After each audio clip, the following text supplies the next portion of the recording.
Kids in business, the Cupcake Queen. Remember to prove all your answers. Number 27.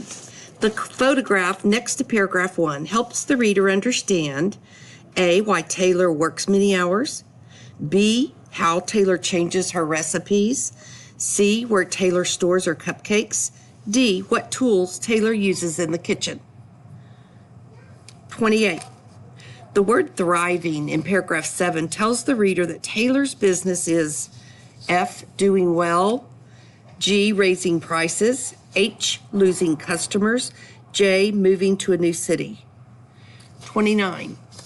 The section titled Rising to the Challenge is mainly about how Taylor, A, first got started with her business, B, made a lot of money at her church, C, asked her parents to buy her a doll, D, was able to pay her parents back. Question 30. The reader can conclude from paragraph 4 that Taylor, F, realized the doll she wanted would cost too much money. G, discovered she needed to find another location for a bake sale.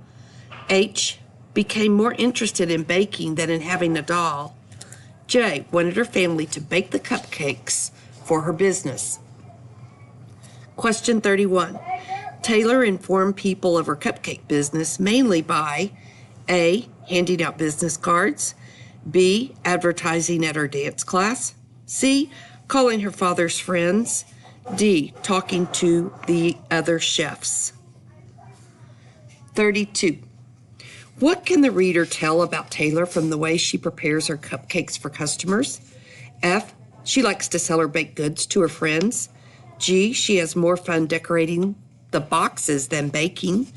H, she needs to improve the way she organizes her supplies. J, she wants to please the people who buy her baked goods. Question 33.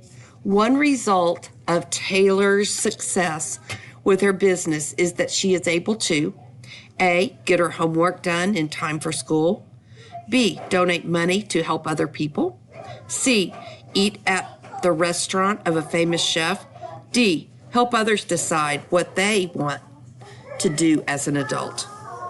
Question 34. The author wrote the article mainly to F, teach the reader how to make good cupcakes, G, explain to the reader how to start a new business, H, show the reader that it is fun to win cooking contests, J, tell the reader about the work of a young chef. Remember to prove all of your answers.